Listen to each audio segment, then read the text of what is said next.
નિર્માણ ન્યૂઝના દર્શકોને નમસ્કાર.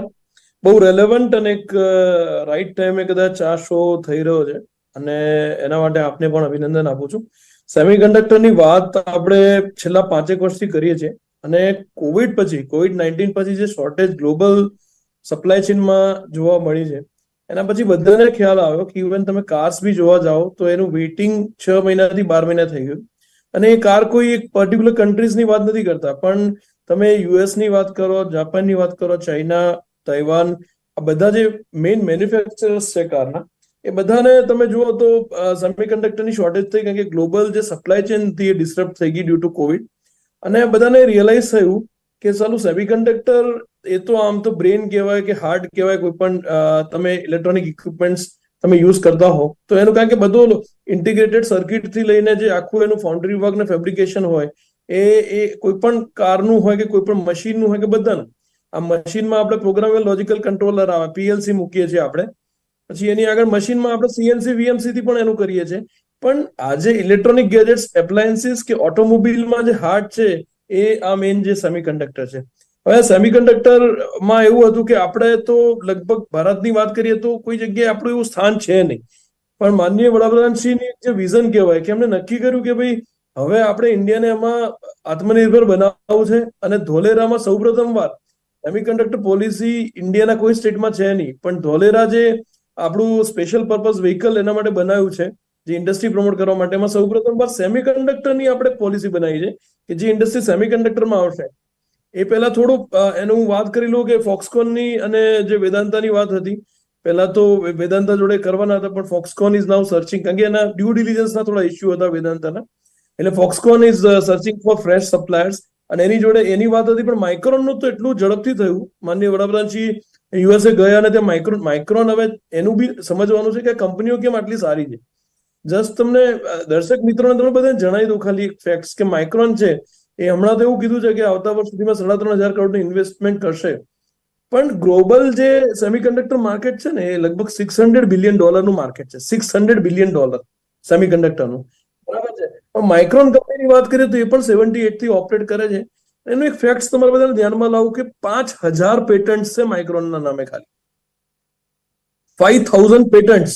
એટલે એ કંપનીઝે ફોકસ કરેલું છે. પછી હું ટેકનિકાલિટીઝ પર પછી આવીશ, ખાલી પ્રતિક્રિયા તમને આપી દઉં કે આવી જો કંપની અહીંયા ભારત અને ગુજરાતમાં આવશે અને આપણી એન્સિલરી અને અલાઇડ ઇન્ડસ્ટ્રીને તૈયાર રહેવું પડશે.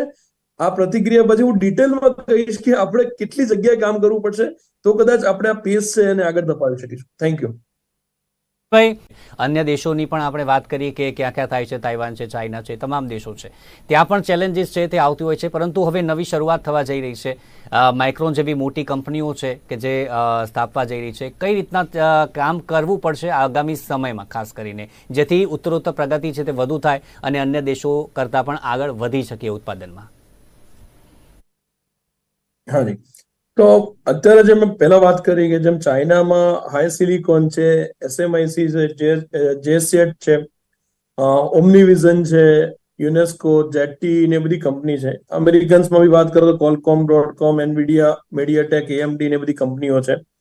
તો આ બધી કંપનીઓ મેં આપને જેમ પહેલા વાત કરી ને કે એમના રિસર્ચ બેઝ બહુ સોલિડ હોય છે. અને એ જણાવતો પહેલા એક આપણા લેવલના જે દર્શક મિત્રો બી આજે જોવા છે, કદાચ પહેલી વાર આ ટોપિક પર આવી ટેકનિકલ વાત થાય છે, એટલે તમને જણાવી દઉં કે સેમિકન્ડક્ટર છે ને એક ફાઉન્ડ્રી બેઝ ઇન્ડસ્ટ્રી છે. ફાઉન્ડ્રી એટલે તમે જે બેઝિકલી ઇલેક્ટ્રિક તમે જે બી આપણા ઇક્વિપમેન્ટ છે એનો ફેબ્રિકેશન પ્લાન્ટ તમે જે બનાવો, અને એ ફેબ્રિકેશન માટે તમારે બેઝિક 3 વસ્તુઓ જોતી હોય છે.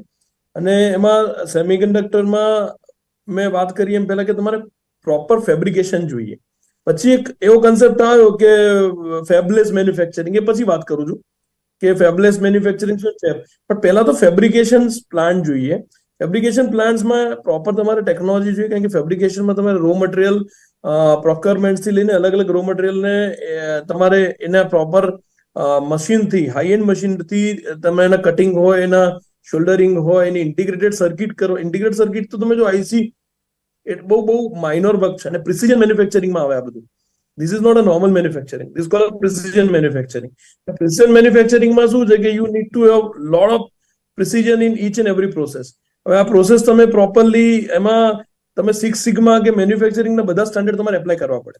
કારણ કે આ કોઈ એવી વસ્તુ નથી કે તમે બે વસ્તુ જોડી લીધી. કારણ કે આમાં તો શું છે કે માઇનર બી કરંટ લીક થાય કે તમારી ઇવન પીસીબી કે આઈસી પ્રોપર ડિઝાઇન ના થયેલી હોય તો એનો કરંટનો ફ્લો જતો રહે અને તમને કોઈ રિઝલ્ટ મળે નહીં. એના પરથી કંટ્રોલર પણ ના ચાલે, પછી તમારા બધા કંટ્રોલર બી ફેલ થઈ જાય. એટલે વિચાર કરો કેટલા લેવલનું પ્રિસિઝન જોઈએ. એટલે અત્યારે લીડર કન્ટ્રી જોવા જઈએ ને તમે, તો લીડર કન્ટ્રી કોણ? તો યુએસએ છે, તાઇવાન છે, સાઉથ કોરિયા છે, જાપાન છે, નેધરલેન્ડ છે. જો આ 5 કન્ટ્રીઝ છે ને એ ટોપ 5 કન્ટ્રીઝ કહેવાય સેમિકન્ડક્ટર ઉત્પાદન. હવે બધાનું જુઓ રિસર્ચ, તો યુએસએ છે ને રિસર્ચ થી આગળ આવ્યું છે, તાઇવાન એના પ્રિસિઝન મેન્યુફેક્ચરિંગ થી આગળ, south Korea was always leading in terms of, south Korea પહેલા છે ને સેકન્ડ હેન્ડ મશીનરી વેચવા માટે તેની બધી કંપનીઓ બહુ જાણીતી હતી, they were dealing in second hand. Over a period of time એ લોકો યુએસ નું એક્સપોઝર લઈ લઈને શું કર્યું કે ત્યાં રિસર્ચ કર્યા, ત્યાંની લેબમાં એટલે સુધી કહેવાય છે કે ઘણી આમ આપણે કહેવાય ને કે કોપી કરી એવી પ્રોટોટાઇપ્સ સ્ટીલ કર્યા, એ બધું જ કર્યું. પણ એમ કરીને સાઉથ કોરિયા એટલું ડિપેન્ડન્ટ થઈ ગયું કે એને ઓટોમોબાઈલમાં બી તમે જુઓ કે સારી બ્રાન્ડ્સ છે બધી એ સાઉથ કોરિયાથી જ આવે છે આપણા ત્યાં. એટલે એ લોકો એટલે કે Japan is always known for ethical manufacturing. એટલે જાપાનનું બી એટલું સરસ, પણ ટેકનોલોજી બહુ સોલિડ હોય. બરાબર છે. તો આ બધી જે કન્ટ્રી લીડર છે એમની એ દરેક કન્ટ્રી જોડેથી એક એક પોઈન્ટ આપણે પિકઅપ કરવો પડે. આપણે યુએસ જોડે આ શીખવાનું છે, તાઇવાન જોડે આ શીખવાનું છે, સાઉથ કોરિયા જોડે આ શીખવાનું, જાપાન જોડે આ શીખવાનું છે, નેધરલેન્ડ જોડે આ શીખવાનું છે. આ બધામાંથી પ્રોક્યોરમેન્ટ કરીને આપણે જે બેસ્ટ પ્રેક્ટિસીસ લાવીએ. અને અત્યારે તો હું છેલ્લા 2-2.5 વર્ષથી બધાને કહું છું કે તમે રિસ્ક પર ટ્રેનિંગ આપવાનું શરૂ કરો. રિસ્ક એટલે રિડ્યુસ ઇન્સ્ટ્રક્શન સેટ કોમ્પ્યુટિંગ. આપણે ખાલી હાર્ડવેરની મેં ફાઉન્ડરીની વાત કરી અને પછી ફેબલેસ મેન્યુફેક્ચરિંગ બી થાય છે, મોટાભાગના કંપનીઝ એનું ટ્રેડિંગ કરતા હોય છે. પણ રિસ્ક એટલે રિડ્યુસ ઇન્સ્ટ્રક્શન સેટ કમ્પ્યુટિંગ છે ને, એ સોફ્ટવેર પાર્ટ છે કે તમે કઈ રીતે એનું આર્કિટેક્ચર બનાવશો. સેમિકન્ડક્ટરનું કે આઈસી તમે બનાવશો તેનું આર્કિટેક્ટ, એટલે સોફ્ટવેર પર ડિઝાઇનિંગ માટે માણસો જોઈએ. એટલે ડિઝાઇનિંગની ટ્રેનિંગ આપણી જોડે ના હોય તો આપણે કઈ રીતે આપણે આગળ પ્રોડક્શન. ડિઝાઇનિંગ એકવાર થઈ ગયું, પહેલા ડિઝાઇનિંગમાં એટલે પ્રોફેશનલ જોશે. ડિઝાઇનિંગ થઈ ગયું એટલે પછી ફાઉન્ડરી લેવલે આવશે. ફાઉન્ડરી લેવલમાં જઈશું એટલે આપણે ફેબ્રિકેશન આવશે. મટીરિયલ, હવે આમાં મટીરિયલ પ્રોક્યોરમેન્ટ અને મટીરિયલનું મેં કીધું પ્રિસિઝન મેન્યુફેક્ચરિંગ કરવાનું છે. એટલે મટીરિયલમાં બી તમારે એનું મટીરિયલનું ગ્રેડિંગ કરવું, સેગ્રીગેશન્સ કરવું, પ્રોક્યોરમેન્ટ કરવું, અલગ અલગ ટેમ્પરેચર એને પ્રોસેસ કરવું. એટલે બધા ફર્નેસ નું નોલેજ બી જોઈએ અને મટીરિયલનું નોલેજ બી જોઈએ. એટલે આ મલ્ટિપલ લેવલના સ્કિલિંગ તમારે અહીંયા જોઈએ સેમિકન્ડક્ટર બનાવવા માટે. એમાં એવું નથી ચાલતું કે કોઈ એક કે બે આપણે વસ્તુઓને અસેમ્બલ કરીશું અને કામ આગળ ચાલુ કરીશું. કારણ કે ટ્રેડ કરવું, ફેબલેસ મેન્યુફેક્ચરિંગ અલગ વસ્તુ છે. તો ફેબલેસમાં શું છે કે એ લોકો બધે મટીરિયલ પ્રોક્યોરમેન્ટ કરીને જસ્ટ એ લોકો અસેમ્બલ કરીને વેચતા હોય છે. પણ જ્યારે તમે મેન્યુફેક્ચરિંગની વાત કરો તો તમારે હવે આપણા ત્યાં સૌથી મોટી ચેલેન્જ, મને હું 2-2.5 વર્ષથી જોઈ રહ્યો છું અને મારે વાત બી થઈ હતી ડીએસટી ના હાઈએસ્ટ ઓફિશિયલ જોડે, department of science and technology. અને મેં એમને એ જ વાત કરી હતી કે સાહેબ આની સ્કિલિંગ પ્રોગ્રામ ચાલુ કરવા પડે. આઈઆઈટીમાં અમે એક રિસ્કનો પ્રોગ્રામ કર્યો હતો અને they got 100% પ્લેસમેન્ટ. એટલે આવા પ્રોફેશનલ જ નથી. એટલે આપણે સૌથી પહેલા આઈટીઆઈ બધા ઇન્ટિગ્રેટ કરીને ફેબ્રિકેશન્સ અને ફાઉન્ડરી આ બંનેનું પ્રોપર નોલેજ આપવું પડશે, એવો મેનપાવર તૈયાર કરવો પડશે, પછી આપણે આગળ વધી શકીશું.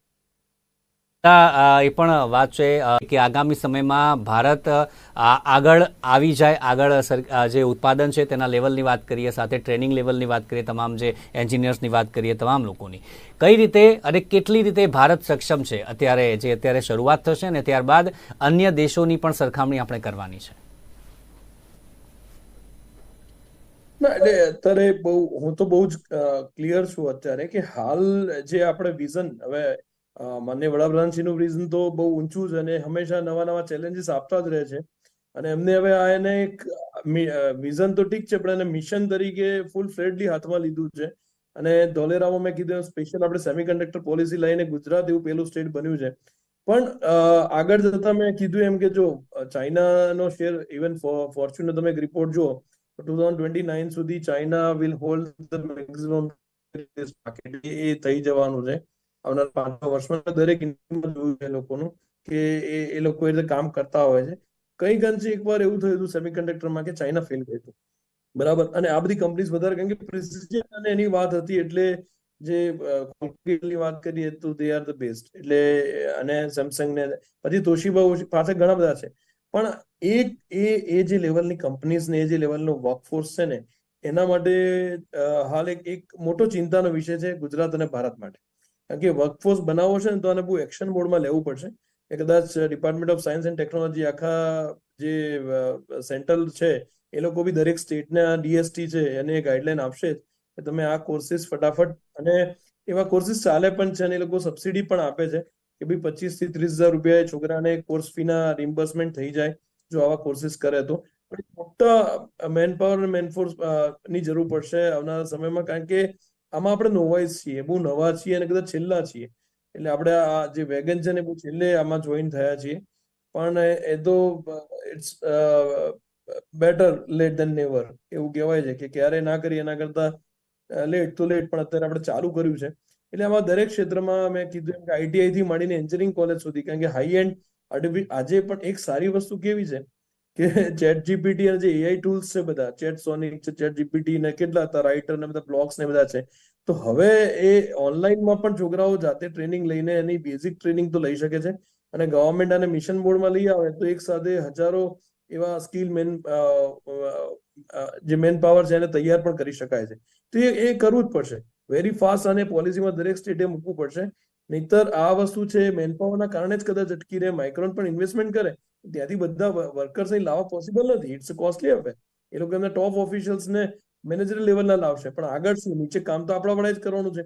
તો એમાં આપણે આઈટીઆઈ સ્ટ્રક્ચર બી લેવું પડશે, એમાં આપણે એન્જિનિયરિંગ કોલેજો બી લેવી પડશે, અને એને કમ્પલસરી એમાં સબ્જેક્ટ્સમાં નાખવા પડશે કે ફાઇનલના પ્રોજેક્ટ એમાં જ થાય. બરાબર છે. અને એ દરેક લેવલે જઈને આપણે અત્યારે આઈઆઈટીસ છે they are working on this, કારણ કે સેન્ટ્રલનો કોઈ પ્રેરોગેટિવ હોય એટલે ઇન્સ્ટિટ્યૂટ ઓફ ટેકનોલોજી એને સૌથી પહેલા ઉપાડી લે. એ લોકો બી હેલ્પ કરવા તૈયાર છે. પણ એવો કેટલો મેન પાવર થયો તમે અત્યારે પૂછો તો ખરા, અવેરનેસ કેટલી. ઇવન એન્જિનિયરિંગ કોલેજમાં હું ઘણી જગ્યાએ જઉં છું, પૂછું છું તો કોઈ અવેરનેસ નથી એમાં છોકરાઓને કે આવો કોર્સ બી હોય કે આ ટેકનોલોજી શું છે, કે રીસ શું, કે રીસ આર્કિટેક્ટ શું છે, એવી કોઈને ખબર નથી હોતી. એટલે એ એક કદાચ મોટી ચેલેન્જ થાય ને એને બધાએ જો એને સફળતાપૂર્વક આને ઉપાડી લેવી હોય તો બધા એમાં ભાગીદાર થવું પડે. જે અત્યારે પીએમ નરેન્દ્ર નથી, આગળ જાગૃતતા આવે તેના માટે શું કરવું જોઈએ? જી, યુવાઓ માટે ખાસ એક જ સંદેશ છે કે ભાઈ નવું શીખો, નવું જુઓ અને નવા ઇમ્પ્લિમેન્ટ થતા કોર્સિસ જુઓ. હજી પણ ઘરેડવાળા જે જૂના કોર્સિસ ને એક સ્પેશિયલાઇઝેશન બધા લીધે જાય છે. હમણાં હું જોઉં છું કે બધાને કમ્પ્યુટર આઈટી, આખા ગુજરાતમાં બધાને એક જ કોર્સ કરવો છે એન્જિનિયરિંગમાં, કમ્પ્યુટર આઈટી. કમ્પ્યુટર આઈટી એ બરાબર છે, પણ તમે બી સેમિકન્ડક્ટર, ઇલેક્ટ્રોનિક્સ, બેઝિકલી કમ્પ્યુટર બી આવ્યું ઇલેક્ટ્રિકલ ને ઇલેક્ટ્રોનિક્સ એન્જિનિયરિંગમાંથી જ આવ્યું છે. તો એના કોર્સિસ કેમ નથી કરતા? એની સીટો વેકેન્ટ પડવી જ ના જોઈએ. જ્યારે તમારા ત્યાં સેમિકન્ડક્ટરની આટલી મોટી મોટી કંપનીઓ આવવાની હોય અને તમને ખબર હોય તો તમે ખાલી એક જ સ્પેશિયલાઇઝેશન પાછળ ભેડચાલની જેમ ના ચાલો. તમે બેઝિક ફંડામેન્ટલ્સ મિકેનિકલનું બી જોઈએ, ઇલેક્ટ્રિકલનું જોઈએ, ઇલેક્ટ્રોનિક્સનું જોઈએ, અને એન્જિનિયરિંગ બેઝિકલી શીખવાની જરૂર છે. અત્યારે બધાને કેવું છે કે આપણે એપ બનાવી દઈશું અને એક વેબસાઇટ લોન્ચ કરી દઈશું, ધંધો ચાલે. પણ that is a soft commerce. At the end of the day તમારે હાર્ડ વસ્તુ માટે પણ જવું જ પડશે. અને મેં કીધું એમ કે આમાં તો તમે પ્રેસિઝન મેન્યુફેક્ચરિંગ આવે છે એટલા માટે RISC-V, RISC-V તમારે સોફ્ટવેર બી શીખવું પડશે, અને તમે હાર્ડવેરમાં બી મટીરિયલ પ્રોક્યોરમેન્ટથી લઈને તમે આઈઆઈટીમાં કે અહીંયા ફિઝિક્સના કે મેટોલોજીના કોર્સિસ કરવા પડશે કે કયા મટીરિયલ કેટલા સારા, એનો કેટલા પ્રમાણો મળે ને એક્સટ્રેક્શન કઈ રીતે થાય. આ દરેક વસ્તુ જોવી પડશે ને ઇલેક્ટ્રોનિક્સના ફંડામેન્ટલ શીખવા પડશે ખાસ તો. આજે તમે જુઓ કે નોર્મલ ઇલેક્ટ્રિશિયનની બી કમી થઈ ગઈ છે. કોઈના છોકરાઓને ખબર જ નથી બેઝિક કે ભાઈ તમને ઘરનું કનેક્શન કરવા ને આઈટીઆઈ વાળા ફેલ જાય.